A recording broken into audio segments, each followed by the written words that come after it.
अस्सलाम वालेकुम जी, मेरा नाम डॉक्टर अनम आहद है और मैं Australian concept fertility centre Lahore में एज अ क्लिनिकल कोऑर्डिनेटर पिछले कई सालों से मुंसलिक हूँ। आज की मेरी वीडियो है myths versus reality related to IVF। सबसे पहले जो मेरे से सबसे पहला और अहम क्वेश्चन पूछा जाता है जो कोई भी बेऔलाद जोड़ा IVF पे आने से पहले करता है, वो ये है कि जी डॉक्टर साहिबा, क्या ये शरई लिहाज से जायज़ है?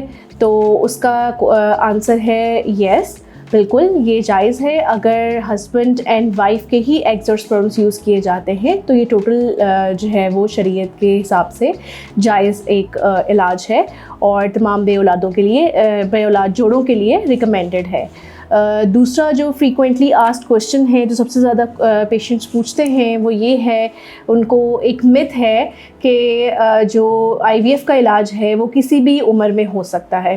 तो इसका आंसर है कि नो, ऐसा नहीं है। ख़ातून की जो एज है वो बहुत ही इम्पॉर्टेंट है। जितनी फ़ीमेल यंग होती है उतना ज़्यादा क्वालिटी ऑफ एग अच्छी होती है और उतना ही ज़्यादा सक्सेस रेट उसका as compared to a female जिसकी एज ज़्यादा है। यंगर एज में फ़ीमेल का कामयाबी का चांस ज़्यादा होता है as compared to the older age. इसलिए ये रिकमेंडेड है कि IVF के लिए आप जल्द अज़ जल्द तशरीफ़ लेकर आएँ जब ख़ातून की एज यंग है। Less than 35 years of age सबसे ज़्यादा अच्छी एज है, बट स्टिल 35 से 40 में भी चांस है, बट ग्रेटर दैन 40 में चांसेस ज़रा और कम हो जाते हैं and with the passage of time बिल्कुल फिर कम हो जाते हैं। थर्ड जो क्वेश्चन है जो सबसे ज़्यादा फ्रीक्वेंटली आस्क्ड है वो ये है, मिथ है बल्कि, कि लोग सोचते हैं कि it's just for the female infertility. तो ऐसा नहीं है। The answer is no. In reality IVF का इलाज ऐसे तमाम कपल्स के लिए है जिसमें फ़ीमेल इनफर्टिलिटी तो अगर है ही है, लेकिन अगर किसी कपल में मेल इनफर्टिलिटी है यानी कि मर्दाना जरासूमों की कमी है और उनकी तादाद और हरकत अफेक्टेड है या साख्त अफेक्टेड है, जिसको हम मॉर्फोलॉजी कहते हैं, तो कुछ क्राइटेरियाज़ हैं जिसकी बेसिस पे हम डिसाइड करते हैं। और मर्दाना बांझपन में भी IVF का इलाज यानी ICSI या IVF रिकमेंडेड है। वो हम फिर सैंपल को देख कर ही डिसाइड करते हैं कि इसका ICSI होना है या IVF होना है।